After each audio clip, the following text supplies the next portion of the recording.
¿qué tal? Muy buenos días. Gracias por estar con nosotros en una emisión más en esta mañana ya del sábado 20 de junio del año 2020, transmitiendo desde esta ciudad y puerto de Coatzacoalcos. Tenemos una mañana nublada, una temperatura de 28 grados centígrados, pero recuerde que de acuerdo al pronóstico tendremos efectos de lluvias para las próximas horas, los siguientes días. Así es que bueno, pues hay que estar atento a estas recomendaciones que nos va a dar la Comisión Nacional del Agua y el Servicio Meteorológico Nacional. Y bien, sin más preámbulos, vamos a dar inicio rápidamente con la información que se ha generado en las últimas horas en el país, en el estado y en el sur de Veracruz. Iniciamos con una información de carácter nacional que además, bueno, pues ha dejado mucho que desear. Ha viralizado en las redes sociales la presencia del presidente Andrés Manuel López Obrador en un hospital recién remodelado por la Secretaría de la Defensa Nacional en un tiempo de 2 meses. Esto ocurrió allá en Cuernavaca, Morelos. El presidente de la República estuvo el día de ayer en el hospital Carlos Carrera del ISSSTE de Cuernavaca, Morelos, en donde hizo formalmente la inauguración de ese centro hospitalario y en donde, bueno, pues aquí lo que cuestionaron los ciudadanos en redes sociales, principalmente los habitantes de Cuernavaca, que tenían conocimiento precisamente de que esa institución no tenía hasta el momento pacientes con la enfermedad de COVID-19, pero que en la presencia del presidente Andrés Manuel López Obrador se simularon a los pacientes y se simularon algunas otras acciones, lo que despertó pues serias inconformidades en virtud a que se ha tenido, según lo que ellos relatan, un incremento en la actividad hospitalaria, en lo que es el manejo de pacientes, y hasta hoy no se tenía precisamente aperturado ese lugar. Sin embargo, bueno, pues la Secretaría de la Defensa Nacional habría considerado pertinente, bueno, pues que el presidente inaugurara ese lugar, pero lo hiciera pues en la presencia, no se dijo, eso sí, no se aclaró, de algunas personas. Era parte de sus colaboradores o ayudantía, eran personas simuladas que estaban recostadas en una cama y enfrente a un tablero. Ese dispositivo, que es una tablet, lo colocan en los hospitales de la Secretaría de la Defensa Nacional porque ellos tienen una forma de que los pacientes con la enfermedad de COVID-19 considerados en estado grave puedan tener comunicación al exterior con sus familiares. Gracias, Pepe Arana, tenemos la imagen en donde esa persona que es un paciente simulado está ahí, se le está dando la explicación, está el personal de la Secretaría de la Defensa con equipo biomédico dando la explicación de cómo funciona precisamente esa área del hospital que va a albergar a los pacientes con enfermedad de coronavirus, una enfermedad grave. Y por cierto, bueno, pues se trató de hacerlo lo más real posible. Sin embargo, eso fue lo que no se hizo, la aclaración al público, a la gente de ese lugar, y esto pues trajo consigo precisamente serios comentarios, cuestionamientos en lo que se refiere a esta acción que realizó la Sedena, que no la consideramos quizá mala, negativa, sino más bien debió de aclararse ese punto porque pensaron que se trataba de una visita a una institución en donde estaría realmente personas enfermas y que se haría el recorrido para que el mandatario constatara la realidad y las necesidades que tienen el personal, los héroes de la salud en esa institución, y que además, bueno, por cierto, esto tiene que ver porque a nivel nacional los médicos, las enfermeras y demás asistentes del área de la salud han cuestionado severamente y han denunciado la carencia de equipo biomédico para que ellos puedan estar prestando los servicios, la atención a los pacientes con la enfermedad de coronavirus. Por eso es que se dio precisamente ese hecho, esa inconformidad que ya ha viralizado en las redes sociales. Pero bueno, esto se puso en marcha el día de ayer por parte del gobierno federal y la Secretaría de la Defensa, que se llevó por lo menos 2 meses y medio en hacer la reparación total de esa institución, de ese inmueble que estaba pues abandonado prácticamente, no se tenían las condiciones para que ese lugar fuera un hospital en donde se diera la atención a los pacientes con enfermedades de coronavirus. Y esto se dio en Cuernavaca en esa gira de trabajo que viene realizando el presidente Andrés Manuel López Obrador. Bien, por otro lado, anoche alrededor de las 24 horas se dio el lamentable fallecimiento en Coatzacoalcos del subdirector médico del área de urgencias del Hospital Regional Comunitario Valentín Gómez Farías, como con oportunidad se lo dimos a conocer a través de nuestras redes sociales. El doctor José Luis Liajú Bramadi ha fallecido. El médico se venía desempeñando como su director y era urgenciólogo del área de urgencias de esa institución, originario del municipio de Papantla, Veracruz. También recordando un poco que hace unos días, el lunes para ser exacto, le informaba yo que el doctor José Luis Liajú Bramardi habría sido necesario enviarlo a la Clínica 36 del Seguro Social debido a complicaciones respiratorias. Habría sido contagiado por la enfermedad de coronavirus, se encontraba en la primera línea de la batalla y además también haciendo la atención hospitalaria a los pacientes de la enfermedad de COVID en el área de urgencias, en donde, bueno, son recibidos los pacientes de acuerdo a la gravedad, se quedan internados o no. Eso lo decide la parte médica cuando se constata precisamente de la gravedad del paciente. El doctor José Luis Liajú habría sido entonces contagiado por alguno de los pacientes en el área o quizá en el área de la primera línea de la batalla, pero también su esposa Micaela se encuentra en un estado grave, reservado, inclusive durante una hora después de lamentable hecho el fallecimiento se daba a conocer que la esposa habría fallecido. Sin embargo, pues esto no ha sido oficializado por parte de la institución de la Clínica 36 del Seguro Social. Otro héroe de la salud que también pierde la vida por estar precisamente brindando los servicios de atención médica a los pacientes que han sido llevados a la institución médica. Y bueno, entonces sería el doctor Liajú Bramardi el primer médico que pierde la vida en el Hospital Comunitario Regional por pertenecer precisamente a esa institución.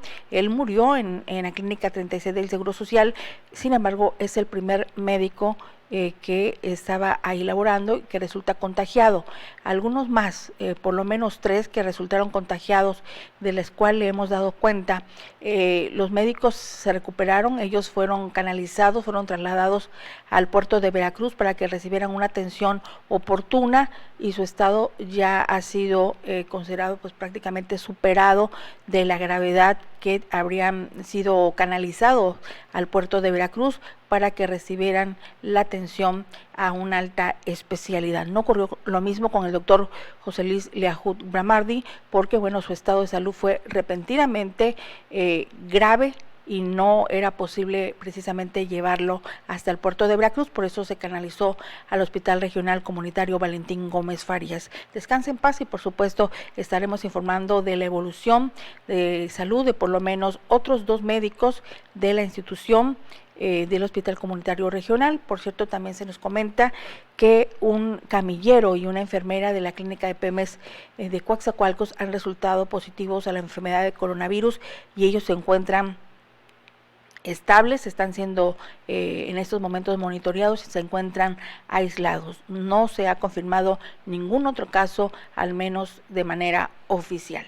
Y bien, por otro lado, le doy a conocer que gobernadores de 8 estados de la República, precisamente los que se han opuesto a una serie de medidas y acciones por parte del gobierno federal, han anunciado la implementación de un impuesto especial del uso del combustible.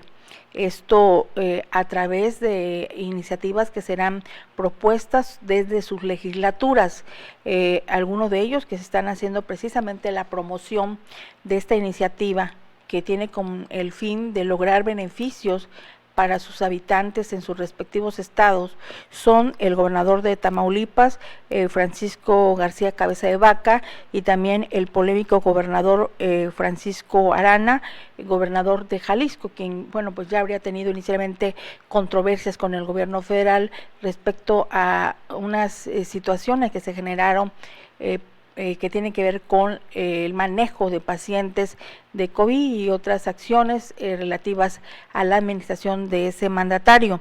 Bueno, pues ellos están a la cabeza, ellos ya se están poniendo de acuerdo. En el caso del gobernador de Tamaulipas, bueno, pues ha sido el primero en señalar que a través de su legislatura están trabajando con el fin de lograr que se aprueben a través del Consejo de los Legisladores, que se les presenten estas propuestas, que sería la implementación de impuestos al mejoramiento de uso de combustibles. Esto permitirá, por supuesto, que se tengan acciones alternas que permita tener un combustible barato y además, el servicio de energía eléctrica que se ofrece en los hogares pues no sea tan costoso como ocurre en algunos otros estados, y esto pues es una forma en la que ellos consideran se estaría apoyando a la población allá en el caso de Tamaulipas y en el caso también de Jalisco. Los otros gobernadores que no han señalado la forma de ponerse de acuerdo con sus legisladores han dicho que están estudiando esa posibilidad, pero primero tendrán que reunirse con sus respectivos representantes populares para ponerse de acuerdo, analizarlo y de ahí decidir qué es lo que van a hacer, si es factible la implementación de estos nuevos impuestos o sencillamente ellos buscarán otras alternativas. Pero bueno, ya están al menos Tamaulipas y Jalisco viendo la posibilidad de esta primera acción, que sería buscar impuestos para especiales de el uso de combustible para la generación de energía. Y bueno, pues ahí está ese tema. Vamos a ir a una breve pausa, enseguida regresamos.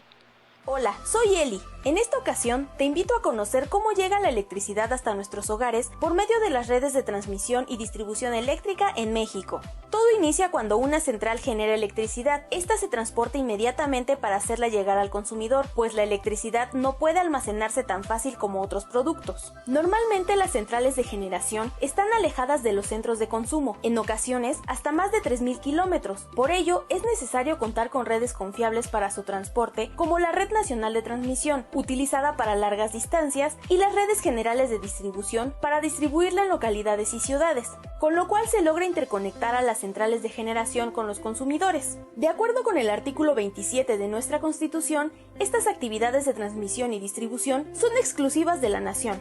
Para que este proceso de generación, transmisión, distribución y consumo de electricidad se lleve a cabo de manera continua, confiable y eficiente, el Centro Nacional de Control de Energía, CENACE, regula y controla cada una de las unidades generadoras.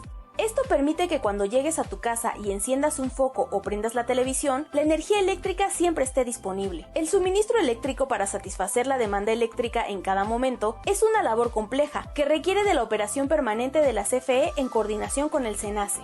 Para ello, se debe considerar que México cuenta con un sistema interconectado nacional, cuyas líneas de alta tensión tienen una longitud de más de 100.000 kilómetros que equivalen a darle 8 vueltas a la Tierra, convirtiéndolo en uno de los más grandes del mundo.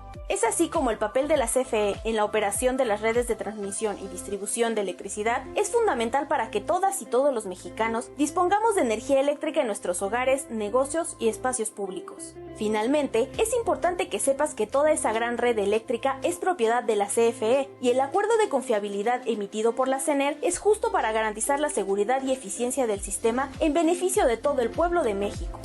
Secretaría de Energía. Gobierno de México. Atención, en este momento en Coatzacoalcos ya estamos en fase 3 de la emergencia sanitaria. Durante este periodo es de suma importancia extremar precauciones. Acatemos las medidas de higiene para frenar la propagación del coronavirus. Es obligatorio el uso de cubrebocas que puedes realizar en casa. Evita salir con niños, adultos mayores y personas que pertenezcan a los grupos de riesgo. Seamos responsables. Quédate en casa. Cuidémonos todos. Ayuntamiento de Coatzacoalcos, raíz de la esperanza. Dicen que la adversidad tiene el don de despertar talentos, que en los momentos más difíciles es cuando se demuestra nuestra verdadera fuerza, y es por eso que hoy Coatzacoalcos sigue de pie, por todos esos héroes sin capa que nos quitan los obstáculos y limpian el camino, los que reparten vida, que sin pensarlo exponen sus vidas por nuestra seguridad, los que no ven a sus familias para que tú puedas seguir viendo a la tuya, aquellos que saben que el orden debe continuar y que a pesar del peligro latente mantienen a esta ciudad de pie, se han convertido en luz para combatir la oscuridad. Esos héroes que escuchan antes de actuar y que saben que por pequeña que parezca una acción puede salvar la vida de todos. Sigamos resistiendo. Coatzacoalcos sigue de pie.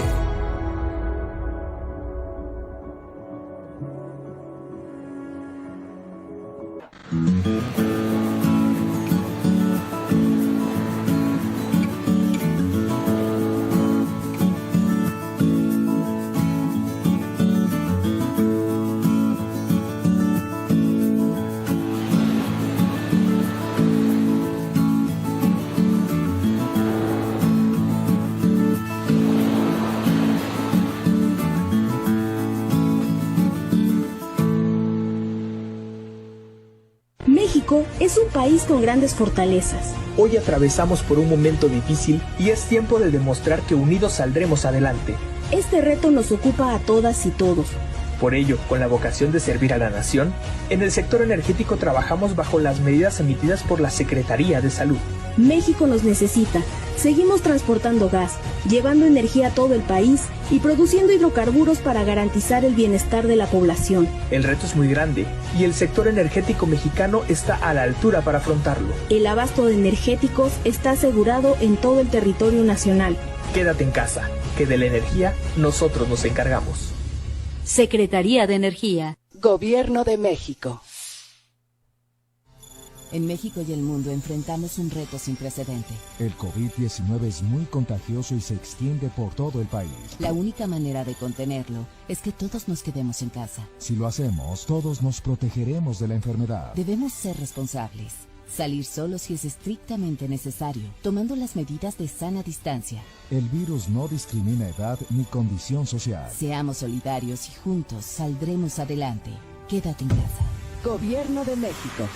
Ante la llegada del coronavirus a México, lo más importante es que estés informado sobre los síntomas y las medidas de prevención para el cuidado de todas y todos. Compártela con tus familiares y amigos. Este virus se contagia de una persona a otra. Para evitar el contagio, evita tocarte la cara. Lávate las manos con agua y jabón frecuentemente. Tápate la boca con el interior del codo al estornudar. Los síntomas generados por este virus son fiebre, tos, estornudos, malestar general como dolor muscular y fatiga, dolor de cabeza y dificultades para respirar en casos graves. Si tienes estos síntomas, llama al 800-012-3456 o acude a tu centro de salud. Comparte esta información con familiares y amigos. Veracruz, Gobierno del Estado. Limpia tu casa del dengue. Este fin de semana, organiza a tu familia y eliminemos las acumulaciones de agua en nuestras casas para ganar la batalla al dengue. Recuerda revisar tanques de agua, cubetas, macetas, botellas y llantas. No olvides realizar esta revisión de forma periódica en patios y azoteas, para evitar los criaderos de larvas. Todos contra el dengue. Veracruz, Gobierno del Estado. Con el objetivo de brindar una herramienta práctica para la atención de la violencia de género contra las mujeres en Veracruz, el Gobierno del Estado, a través de la Secretaría de Seguridad Pública, lanza la aplicación móvil Mujer Alerta. Si estás en una situación de peligro o eres víctima de algún tipo de violencia, solo pulsa por 2 segundos el botón de la aplicación que generará una alerta instantánea. Esta será atendida inmediatamente por personal del C4 que te ubicará satelitalmente y te enviará elementos de la Secretaría de Seguridad Pública para protegerte, además de enviar un mensaje de texto a tus contactos de emergencia. Mujer Alerta ofrece asesoría jurídica, psicológica y de trabajo social, denuncia anónima y números de emergencia. También contiene información sobre las alertas de violencia de género y los tipos y modalidades de violencia. Es gratuita y fácil de descargar desde las tiendas de aplicaciones móviles y se encuentra disponible las 24 horas del día. En Veracruz declaramos cero tolerancia a la violencia contra las mujeres y las niñas.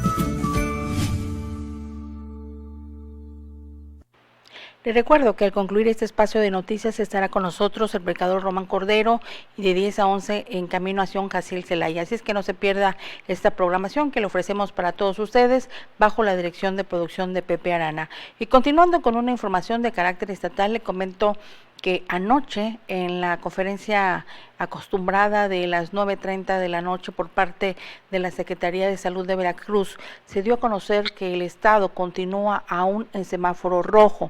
Esto en virtud a que el índice de la pandemia de la enfermedad de coronavirus sigue teniendo un repunte importante en el centro y en el sur del estado de Veracruz. De ahí que además a partir del próximo lunes se tomen acciones de regionalización de los municipios, por lo que en el caso de Coatzacoalcos específicamente, ahí le tenemos la imagen y la zona de Minatitlán, que así han quedado regionalizados, se encuentra en semáforo rojo color marrón, es decir, estamos a un alto máximo de los contagios positivos y sospechosos de la enfermedad, por lo que la Secretaría de Salud de Veracruz ha reiterado a la población que van a permanecer solamente las actividades esenciales. De ninguna manera se podrá tener, en lo que se refiere a estos operativos o acciones que ellos implementan, ningún otro tipo de actividad. Es decir, que continúan suspendidas las actividades en iglesias, en teatros, en museos, y también en espacios públicos. Solamente se da la apertura al 25% en la zona de hoteles. Esto siempre y cuando se acredite que se trata de algún tipo de actividad urgente o en actividad económica también prioritaria. No está permitido el acceso a la zona de playa, tampoco que se realicen fiestas o convivios. En ese sentido, la Secretaría de Salud de Veracruz fue tajante al pedirle y combinar a las familias a no convivir con las personas adultas a partir de este fin de semana, que se espera, por supuesto, la celebración del Día del Padre el día de mañana, 21 de junio, que es precisamente el festejo del Día del Padre. Esto en virtud a que nos encontramos en una zona de semáforo rojo. Las actividades se van a ir siguiendo conforme a lo que señalen los datos en las cifras de personas enfermas en los hospitales. Estamos teniendo una capacidad prácticamente instalada, insuficiente ya para atender a algunos pacientes. Esto en virtud a que los hospitales comienzan a saturarse. Lo mismo del Seguro Social, el ISSSTE, el Hospital Regional Comunitario y el IMSS, que está teniendo pues ya convertido en un hospital híbrido, es decir, con la atención de pacientes de enfermedad de COVID-19, así como la atención de otro tipo de urgencias, aunque cabe destacar que en el caso del Hospital Regional de Zona número 36 del IMSS, la atención a las mujeres embarazadas se está dando en la ciudad de Minatitlán, en virtud a que este hospital, la Clínica 36, se encuentra convertida en un hospital COVID. Ahí está la gráfica donde muestra precisamente el color rojo, el color marrón, señalando ahí a un costado, en el costado izquierdo, la capacidad que están teniendo los hospitales, las camas que solamente estarían disponibles para poder presentar y brindar la atención a los pacientes con la enfermedad de COVID-19. Hasta el momento, o al menos hasta el día de ayer que se maneja este dato actualizado, de parte de la Secretaría de Salud Federal. El estado de Veracruz registra ya 1,225 muertos. Se habla ya de 7,589 casos y el 35% de esta cifra de datos lo está teniendo el puerto de Veracruz. Ojo, ahí ha sido insistente el llamado de parte de la Secretaría de Salud de Veracruz a no tener ningún tipo de fiesta, reunión o actividad familiar con motivo de la celebración el día de mañana. Han sido muy claros en virtud a que el puerto de Veracruz acumula una gran cantidad de casos. Y esta es la información que dio la Autoridad de Salud el día de ayer. Sin embargo, estamos recibiendo algunos reportes de algunas personas, algunos conocidos que tenemos en el puerto de Veracruz, y en donde nos dice que ya hay una operación más arriba del 25% en el caso de hoteles, y también hay restaurantes que inclusive a través de sus de los medios impresos o a través de volantes que ellos distribuyen han invitado a la población a festejar el Día del Padre en música viva y alimentos en sus restaurantes. Ojo, eso no está permitido, y además se habló de intensificar las acciones de operativos este fin de semana en aquellos lugares, o sobre todo si tienen la denuncia o ustedes tienen el dato de cuáles son los sitios que estarían operando de forma irregular, para que sean sancionados por la Autoridad de Salud Federal y se evite precisamente las aglomeraciones. Eso es lo que no se está permitiendo en virtud a que esta cadena de contagios ha ido a la alza, no hay una disminución, y esto hace que la población esté en riesgo.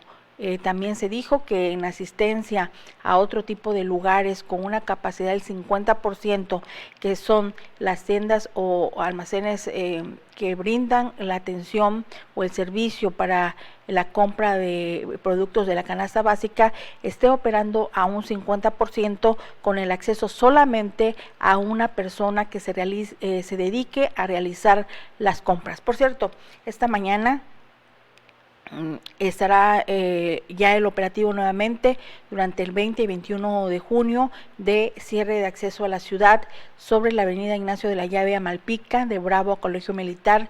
El día de mañana domingo el cierre en lo que es la arteria de la avenida Terraplén, allá en Francisco Villa, en donde pues tendrán que realizar el operativo muy temprano para evitar la proliferación de ciudadanos o de vendedores. Deben seguir manteniendo la sana distancia. Y también en Villa Allende, donde el día de ayer le mostrábamos algunas imágenes donde los padres de familia han sacado a sus hijos sin el cubrebocas. Es importante que se tenga el cubrebocas. Recuerde que esto disminuye o evita que usted pueda tener algún contacto y ser contagiado, y por supuesto también el lavado permanente de manos, y en fin, las acciones que ya nos han informado las autoridades a través de los medios para que nosotros exclusivamente le demos este seguimiento y se eviten pues los casos que ya sabemos que se han incrementado, pero que es necesario que cada uno de nosotros haga su mejor esfuerzo para lograr que esto pues no siga descontrolándose como hasta ahora pues estamos observando. Bien, por otro lado ya tengo aquí algún dato de lo que es Protección Civil. Nos informa esta mañana David Esponda Cruz que el verano 2020 en el hemisferio norte inicia este sábado 20 de junio a partir de las 16:44 en el centro de México, que es precisamente el horario de nuestro país. A esa hora, en ese momento justo, hace el cambio de primavera a verano y se le conoce como solsticio de verano. Así es que bueno, gracias por la información que nos da a conocer Protección Civil a través de David Esponda Cruz, su titular a nivel local, y nos ha hecho el comentario, bueno, pues de esto que es importante de la información. Y bien, por otro lado, le doy a conocer que la senadora del PRI, Claudia Anaya, decidió iniciar un procedimiento contra el secretario de Seguridad Pública Federal, Alfonso Durazo, quien, bueno, pues estaría siendo acusado por la omisión de información arbitraria. Esto en virtud a que en noviembre del 2019 el secretario de Seguridad Pública habría informado sobre la detención de Ovidio, hijo de Joaquín El Chapo Guzmán, y que esto se había dado en Culiacán. ¿Se acuerda usted el llamado Culiacanazo? Bueno, pues resulta que ellos en su momento habrían informado que esa detención se hizo mediante un operativo de manera fortuita y que pues era necesario instrumentarlo para poder hacer la detención de este personaje, el hijo de este personaje, que es muy conocido y que además, bueno, se sabe que está dedicado a actividades ilícitas en esa región de Sinaloa. Sin embargo, en una declaración del día viernes, el día de ayer, en una gira de trabajo por el centro del país, el presidente Andrés Manuel López Obrador habría declarado que él dio la orden para que fuera liberado Ovidio, hijo del Chapo Guzmán. Y esto pues trajo consigo pues serias reacciones de la oposición por considerar que la exoneración o liberación de Ovidio pues habría sido determinada por el jefe del Ejecutivo mediante una orden y no se trató de ningún tipo de operativo, como así lo hizo saber precisamente en noviembre del 2019, nada más ni nada menos que el secretario de Seguridad Pública Federal, Alfonso Durazo. Por eso es que ya se prepara la denuncia que va a presentar la senadora del PRI, Claudia Anaya, contra el titular de esta Secretaría de Seguridad del Gobierno Federal. Por otro lado, le doy a conocer que Alejandro Rojas Díaz Durán, quien fuera uno de los aspirantes a dirigir la dirigencia nacional, valga hacer la redundancia, del Comité Ejecutivo Nacional de Morena, también habló de una denuncia que hará por haber sido, pues de alguna manera, exonerado de contender por la dirigencia de ese partido político, en virtud a que, bueno, se le aplicaron una serie de estatutos que tiene el partido político, del cual, pues, él era militante. Esto lo ha considerado Alejandro Díaz Durán,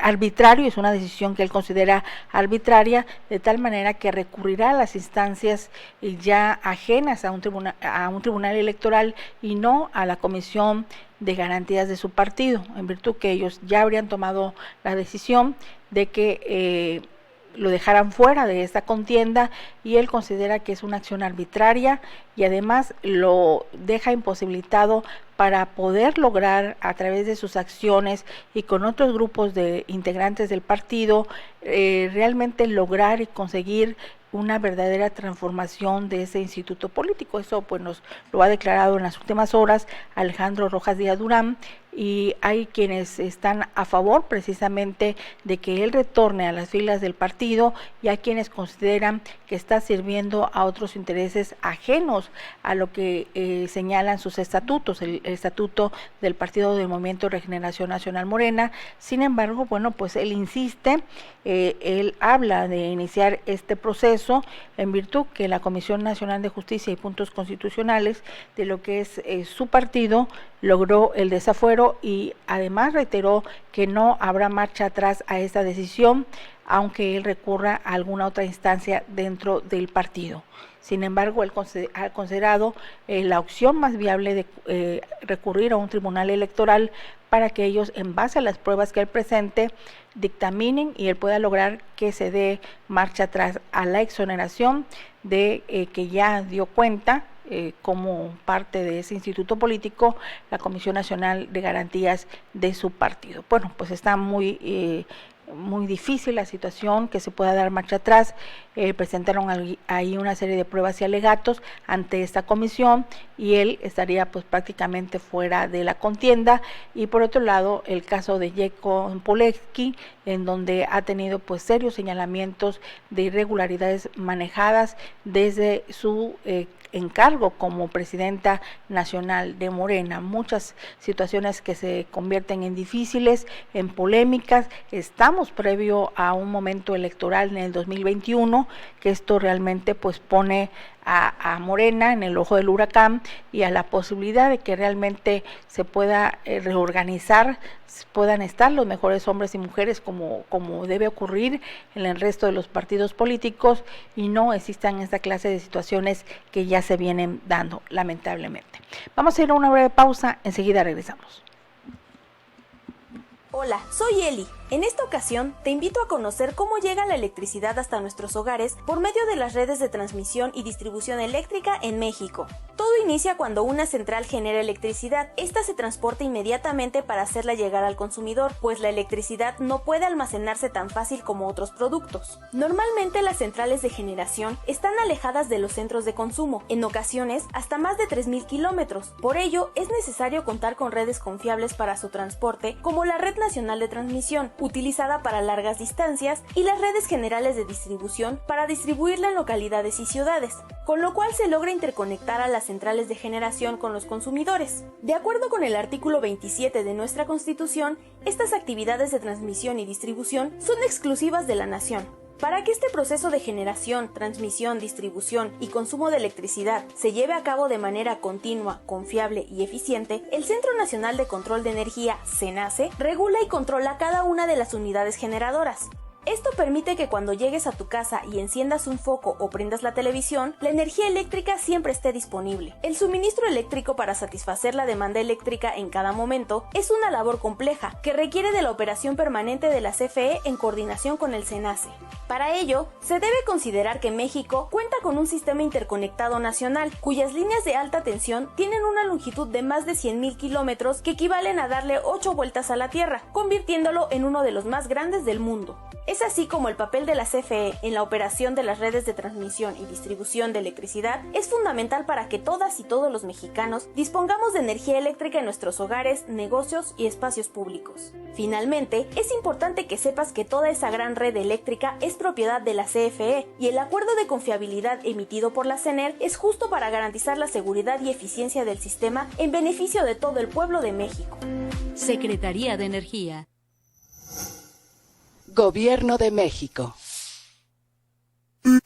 Atención, en este momento en Coatzacoalcos ya estamos en fase 3 de la emergencia sanitaria. Durante este periodo es de suma importancia extremar precauciones. Acatemos las medidas de higiene para frenar la propagación del coronavirus. Es obligatorio el uso de cubrebocas que puedes realizar en casa. Evita salir con niños, adultos mayores y personas que pertenezcan a los grupos de riesgo. Seamos responsables, quédate en casa. Cuidémonos todos. Ayuntamiento de Coatzacoalcos, raíz de la esperanza.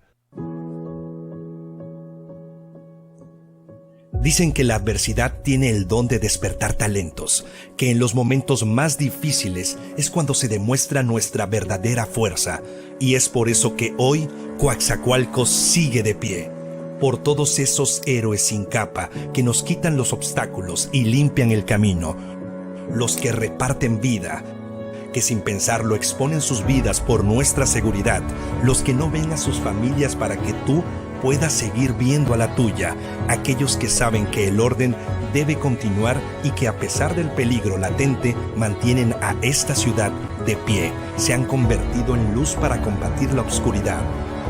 Esos héroes que escuchan antes de actuar y que saben que por pequeña que parezca una acción puede salvar la vida de todos. Sigamos resistiendo. Coatzacoalcos sigue de pie.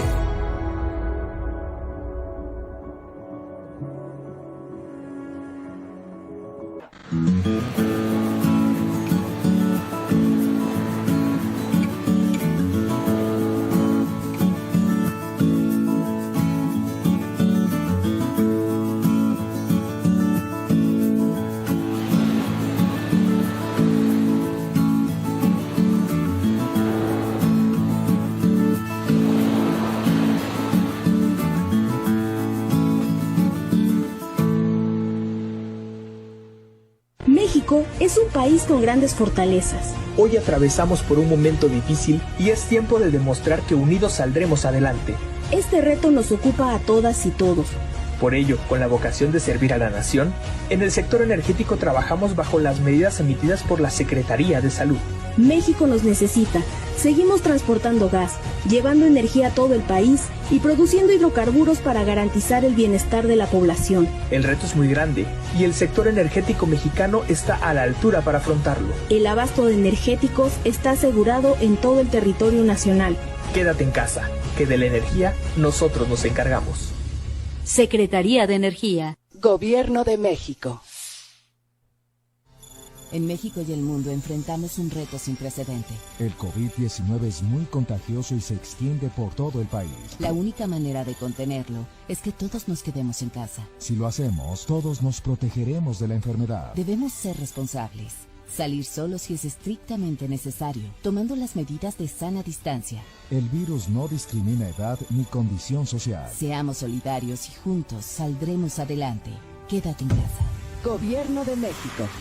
Ante la llegada del coronavirus a México, lo más importante es que estés informado sobre los síntomas y las medidas de prevención para el cuidado de todas y todos. Compártela con tus familiares y amigos. Este virus se contagia de una persona a otra. Para evitar el contagio, evita tocarte la cara. Lávate las manos con agua y jabón frecuentemente. Tápate la boca con el interior del codo al estornudar. Los síntomas generados por este virus son fiebre, tos, estornudos, malestar general como dolor muscular y fatiga, dolor de cabeza y dificultades para respirar en casos graves. Si tienes estos síntomas, llama al 800-012-3456 o acude a tu centro de salud.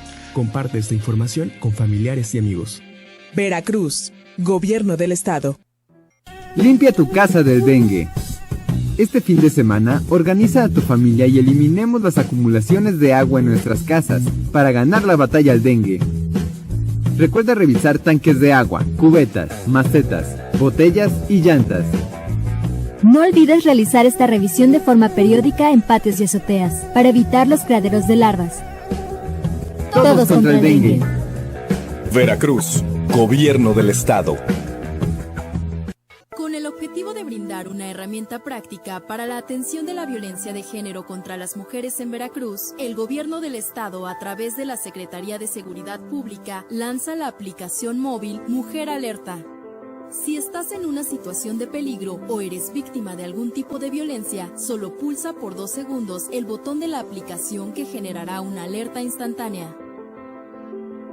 Esta será atendida inmediatamente por personal del C4 que te ubicará satelitalmente y te enviará elementos de la Secretaría de Seguridad Pública para protegerte, además de enviar un mensaje de texto a tus contactos de emergencia. Mujer Alerta ofrece asesoría jurídica, psicológica y de trabajo social, denuncia anónima y números de emergencia. También contiene información sobre las alertas de violencia de género y los tipos y modalidades de violencia. Es gratuita y fácil de descargar desde las tiendas de aplicaciones móviles y se encuentra disponible las 24 horas del día.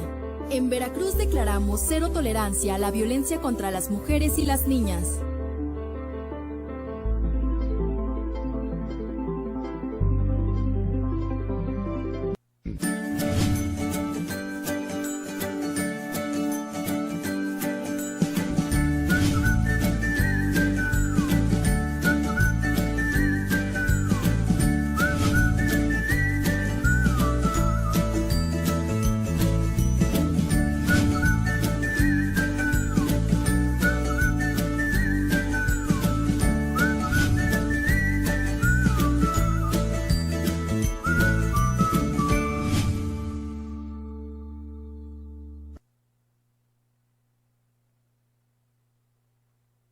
Al licenciado Juan Carlos Chávez Gonzalinas. Hoy vamos a platicar de un tema muy interesante que tiene que ver en relación a los operativos, qué tan legales son o no. Vamos con él y ya lo tenemos en videollamada. Buenos días, licenciado. Sí, muy buenos días, estimada y fina amiga Azucena. Pues hoy vamos a platicar sobre si son legales los retenes de seguridad pública, porque mucho se ha hablado de que los retenes policíacos son ilegales e inconstitucionales, debido a que hay retenes de seguridad pública en diferentes partes del país y que argumentan muchos que existe un artículo constitucional que nadie puede ser molestado en sus personas, bienes o posesiones, sino en virtud de mandamiento por escrito por la autoridad competente que motive la causa del procedimiento. y argumentan de que es violatorio a derechos humanos. Lo cierto es que los retenes de la policía son legales y no contravienen ninguna disposición jurídica, ya que una de las funciones primordiales del Estado es la prevención y la persecución del delito, que se encuentra contemplada en el artículo 21 constitucional, y la seguridad pública es una función de la Federación, de los estados y de los municipios, motivo por el cual los retenes de seguridad pública son preventivos y provisionales. Si bien es cierto, a muchas personas no les gusta que les revisen su vehículo, una revisión física, o estos son llevados a cabo cuando la persona tiene un comportamiento inusual, conductas evasivas, desafiantes, sospechosas, y no cooperan con la policía, con los elementos de seguridad pública, entonces es una justificación constitucional que los elementos de la policía tengan que existe una sospecha razonada, y que en un momento dado pudiera haberse estado, o sea, que pudiese que se esté cometiendo algún tipo de delito, y no solo una sospecha simple que derive de un criterio para acreditar que sea una sospecha razonable, objetiva. Pero todo el mundo se pregunta, bueno, ¿y cuál es la situación, ¿no? ¿Qué es lo que establece? Bueno, pues hay dos disposiciones. Una a nivel internacional que se llama Amnistía Internacional, que se encarga de la protección de los derechos humanos y que precisamente estableció un protocolo de uso de la fuerza y de armas de fuego por parte de las autoridades de seguridad pública, de las autoridades encargadas de hacer cumplir la ley.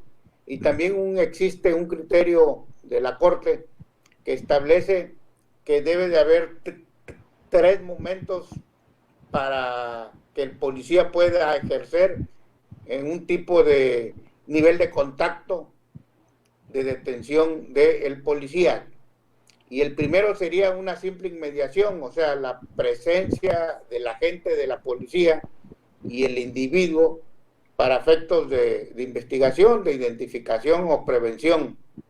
Por ejemplo, en un retén le dice: muy buenas noches, estamos haciendo un operativo debido a que existe una denuncia anónima donde acaban de secuestrar una persona o acaban de cometer X delito, y refieren que la unidad con las características con las que viene usted manejando, pues pudiera ser, me puede decir su nombre, a dónde va, y de acuerdo a al diálogo que tenga el policía o los elementos de seguridad pública con el conductor, es la forma en que en un momento dado se va a proceder. Si ven que en ese primer contacto se va a requerir que una simple aproximación que tiene la autoridad con la persona, pero que no va a incidir en su esfera jurídica. O sea, por ejemplo, el policía se va a acercar a la persona en la vía pública, le va a hacer unas preguntas, pero sin ejercer ningún medio coactivo, y bajo el supuesto de que si dicha persona puede retirarse en cualquier momento, pero si lo ve con actitud sospechosa, pues va a haber un segundo nivel, que es un nivel de contacto preventivo en grado superior. Le va a restringir temporalmente el ejercicio de su libertad, le van a revisar la unidad por dentro, van a revisar las cajuelas del vehículo, y en un momento dado, bajo esa restricción, la autoridad va a tener que acreditar la concurrencia de que pues está cometiendo una conducta delictiva en caso de ver algún tipo de si el vehículo cuenta con reporte de robo, si la unidad, por ejemplo, el chofer viene manejando con aliento alcohólico o en grado etílico, o que venga borracho, vaya. Y la otra sería de que una vez que se dé cuenta, pues el tercer nivel es proceder a pues al control de la detención, a detener a la persona, y va a advertir va a advertir que está incurriendo en un delito en flagrancia en ese preciso momento, por lo que va a proceder a la detención. Y además, una vez que lo detenga, tiene que hacer todos los protocolos, y las pruebas descubiertas en esa revisión van a tener pleno valor jurídico para ser ofrecidas en juicio. Esto se comenta porque a veces las y los ciudadanos deben de tener conocimiento que cuando existe un retén policíaco, pues acceder, porque muchos dicen, no tengo derecho, yo vengo en mi propiedad y la unidad es una extensión de mi domicilio. Sí, es una extensión de su domicilio, pero ya existen estos dos protocolos, el de la Amnistía Internacional y el de la Corte, que establece los 3 niveles de contacto. Y además, en ponderación de derechos, el Estado tiene la obligación, también en el artículo 21 constitucional, de velar por la seguridad de las y los ciudadanos y de la persecución de los delitos. Por lo que concluimos que los retenes policíacos sí son legales y que la ciudadanía debe permitir que se realicen este tipo de retenes, de revisiones, porque no va a suceder nada malo. La policía no gana nada con sembrarle drogas a una persona que venga en un vehículo o con fabricar un delito. No gana absolutamente nada. Y los que sí ganamos somos las y los ciudadanos, para que trabajen en la prevención del delito y en la persecución de los mismos. Claro, y en ocasiones vemos, licenciado, que la gente no quiere cooperar, y qué bueno que has tocado ese tema.